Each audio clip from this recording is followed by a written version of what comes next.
रविवारचा दिवस होता. मनोहर आजोबा आपल्या मुलांची भेटायला येतील अशी वाट बघत होते. त्यांना 8 दिवस झालं बरं नव्हतं. त्यांना एका आश्रमात ठेवलं होतं. त्यांचा नाश्ता झाला आणि सकाळच्या गोळ्या घेऊन झाल्या होत्या. एरवी ते टी व्ही पाहायचे या वेळेला, पण तब्येत बरी नसल्यामुळे झोपले होते. त्यांना BP सोडून कुठलाही आजार नव्हता. परंतु वय झालं ना काही शरीराच्या तक्रारी सुरूच असतात. तेही त्याकडे दुर्लक्ष करून आलेला दिवस छान जगत होते. एक 90 पार केलेले आजोबा. ते एका आश्रमात राहत होते. त्यांनी आयुष्यभर खूप कष्ट केलं. त्यांना गव्हर्नमेंट सर्व्हिस केली. त्या काळात फार पगार नव्हता, पण आजोबांनी त्यांच्या 3 मुलांना खूप शिकवलं आणि त्यांना त्यांच्या पायावर उभं केलं. त्यांची 2 मुलं प्रकाश आणि आनंद, दोघेही इंजिनियर होते. मुलगीही चांगल्या पोस्टवर कंपनीत मॅनेजर होती. तिघेही सेटल होते. शहरात राहत होते. पण आजोबांना आता घरी एकटं ठेवणं योग्य नव्हतं, कारण 2 मुले आणि सुनाही जॉबमुळे बिझी राहत. मुले शाळेत जात होती. आजोबांना घरी एकटंच राहावं लागेल. त्यांचे मेडिसिन आणि इतर काही गोष्टी हव्या असतील तर त्यांना वेळेवर मिळाव्यात, म्हणून मुलांनी त्यांना आश्रमात ठेवायचा निर्णय घेतला. त्यांचं मन सुरुवातीला तयार नव्हतंच, पण त्यांच्या मिसेस गेल्यानंतर ते खूप एकटे पडले होते. त्यांना आश्रमात जायच्या आधी मुलगी कल्पना त्यांना भेटली आणि 2 दिवस सोबत राहिली.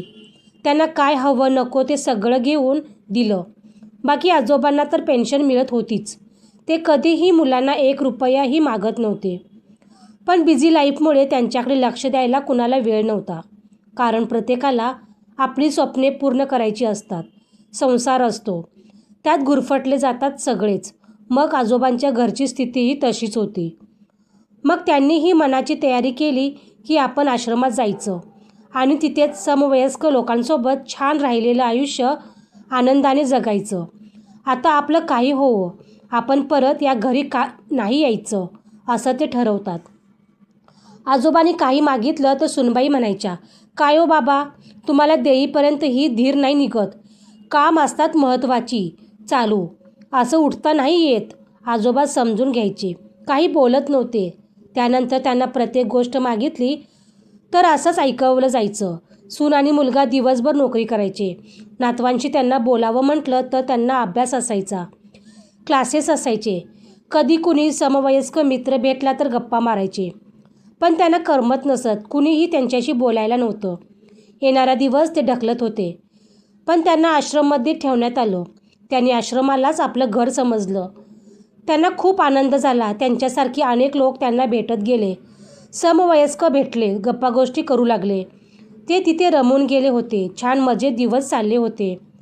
तिथला स्टाफ खूप छान काळजी घेत होता, त्यामुळे त्या आजोबांचे दिवस छान जात होते. तेही मजेत होते. अधूनमधून मुले त्यांना भेटायला येत. कधी कधी ते आजोबा आजारी पडायचे वयोमानाप्रमाणे, पण लगेच बरे व्हायचे. त्यांचा सगळा खर्च त्यांच्या पेन्शनमधून करण्यात येई.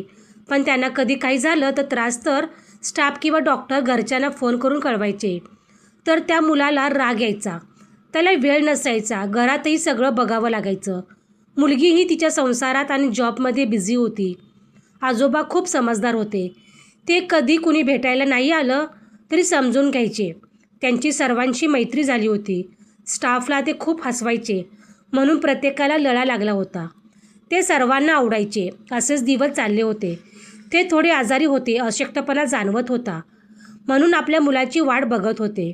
तो महिना झाला आला नव्हता. त्या दिवशी आजारी असताना ते झोपले होते. त्यांना आपल्या मुलाचा आवाज कानी पडला. त्यांना मनाला धीर आला. छान वाटलं. आपला माणूस सोबत असला ना, कुठलाही आजार असू देत, एक आधार मिळतो, लढण्याची ताकद मिळते. त्याच दिवशी थोड्या वेळाने त्यांच्या खोलीशेजारीच त्यांना बडबड ऐकू येत होती. ते गाढ झोपून गेले होते, परंतु पुसटसा आवाज येत होता. हे दुसरे तिसरे कुणी नसून त्या आजोबांचा मोठा मुलगा आणि सुनबाई होत्या. डॉक्टर आणि नर्सला बोलत होते, अहो त्यांना बरं नाही आहे, तुम्ही त्यांची ट्रीटमेंट करता, काळजी घेता, हे सगळं ठीक आहे, पण त्यांचंही आता 90च्या पुढे वय गेलं आहे. कशाला तुम्ही जास्त ट्रीटमेंट करता, त्यांचं आयुष्य वाढवता, यात आमचाही वेळ जातो. मुंबईवरून पुण्याला येणं आणि त्यात आम्ही सगळेच नोकरी करतो, आम्हालाही फारसा वेळ नसतो. ओ डॉक्टर आणि नर्स शांतपणे ऐकून घेऊन त्यांना व्यवस्थित समजावून सांगत होते. पण ते लोक त्यांचंच म्हणणं मांडत होते. त्यांचं मत होतं की थांबवू आता हे सगळ्यांचं. पैसाही जातो आणि आम्हालाही वेळ नसतो. ते आजोबा इतक्या दिवस छान जगले. आता पुन्हा त्यांचं आयुष्य कशाला वाढवता? एवढी ट्रीटमेंट का करायची? त्यांचं वय झालं ना आता. पण डॉक्टरांनी त्यांना सांगितलं, तुम्हाला बाबांची ट्रीटमेंट नसेल करायची तर राहू द्या. कारण कुणीही व्यक्तीला काही त्रास होत असेल तर आम्हाला ट्रीटमेंट अशी अर्धवट सोडता येत नाही. आम्ही आमचं कर्तव्य पार पाडू. तुम्हाला भेटायला यायला वेळ नसेल तर आमचा स्टाफ काळजी घेऊ शकतो. जरा तुम्हीही समजून घ्या ना. त्यांचंही वय झालं आहे, म्हणजे त्यांनी यापुढे जगूच नये आणि आपण त्यांना असं मरणाच्या दारात सोडणं कितपत योग्य वाटतं तुम्हाला? आणि ट्रीटमेंटसाठी फार थोडीच पैसे लागत होते. फक्त IV इंजेक्शन आणि काही मेडिसिन एवढंच त्यांना आता गरजेचं आहे. त्यावरून तुम्ही एवढं बोलत आहात? तसं नाही हो डॉक्टर. फक्त एवढंच वाटतं उगाच त्यांचं आयुष्य वाढवून त्यांना त्रास देणं बरं नाही, त्यांचा मुलगा म्हणाला. पण डॉक्टरांना जे समजायचं ते समजलं.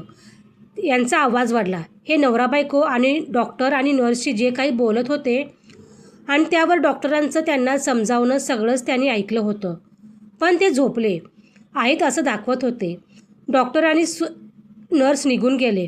त्यांचा मुलगा आणि सून त्यांच्या रूममध्ये येऊन त्यांच्या तब्येतीची चौकशी करायची सोडून त्यांनाच बोलत होते.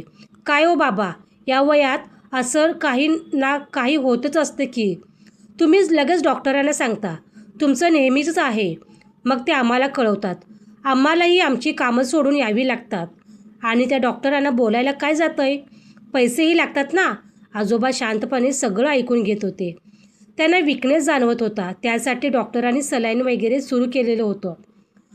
पण या घरच्यांना याचं काहीच नाही वाटत. थोड्या वेळाने ते दोघेही निघून गेले. आजोबा विचार करत बसले होते. दुसरा मुलगा डॉक्टरांना भेटला. तोही त्याच विचारांचा होता.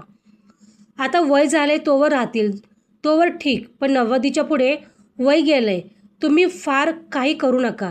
जेवढं जमेल तेवढंच करा. डॉक्टरांनी त्यालाही समजावून सांगितलं की त्यांना फार मोठा आजार झालेला नाही की ज्यासाठी त्यांना एवढे पैसे लागतील.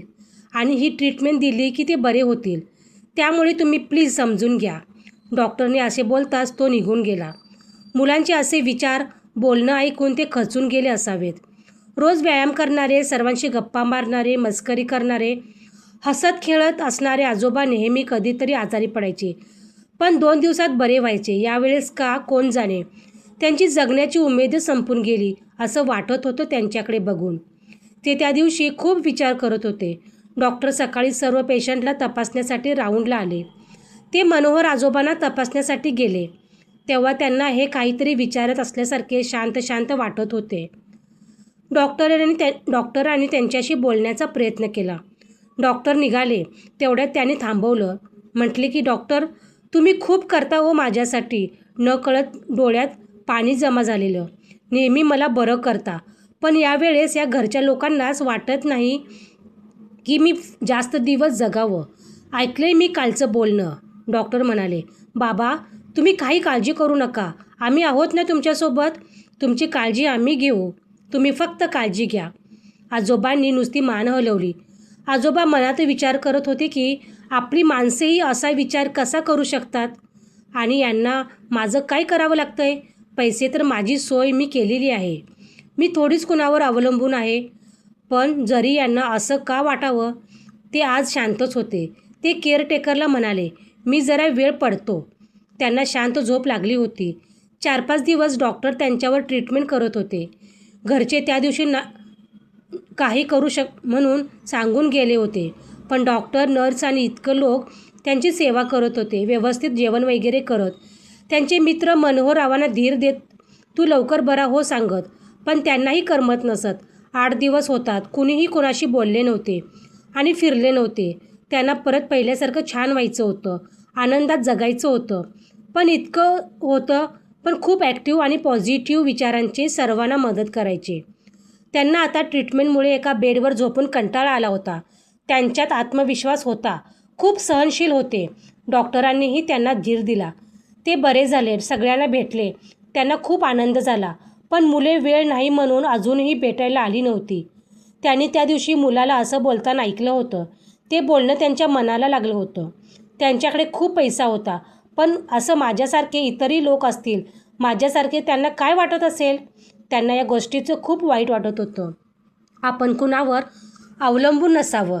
तेव्हा ते आजोबा डॉक्टरांना बोलवतात, त्यांच्या घरच्यांना बोलवतात, त्यांच्या वकिलांना बोलवतात आणि विल बनवून देतात. त्यांची सर्व मुले आणि त्यांची काळजी घेणारे डॉक्टर असे सर्व तिथे असतात.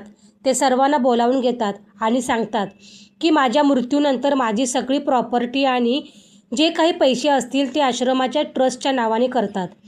तिथे त्यांच्यासारखे कुणी पेशंट आले वयस्कर तर त्यांची ट्रीटमेंट वगैरे मोफत मिळावी म्हणून आणि त्यांच्या मृत्यूनंतर स्वतःचं शरीर मेडिकल शिकणाऱ्या मुलांसाठी दान करावं असं विल करतात. मुलांना त्यांची चूक कळते. ते आजोबांची माफी मागतात. त्यांना घरी चला आता असं म्हणतात. परंतु आजोबा आश्रमात त्यांच्या परिवारासोबत राहणं पसंत करतात. ते घरी जात नाहीत. हेच माझं घर आहे आता असं म्हणतात आणि ते आजोबा तिथेच आनंदाने राहू लागतात. जन्म आणि मृत्यू कोणाच्याही हातात नाही. ज्याला जन्म आहे त्याला मृत्यू पण आहे. प्रत्येकाला जगण्याचा अधिकार आहे. आपण ठरवणारे हे सगळं कोण? कधी कधी आपल्यातले परक्यासारखे वागतात ना, तेव्हा खूप त्रास होतो आणि परकी माणसं मात्र न सांगता खूप काही करून जातात.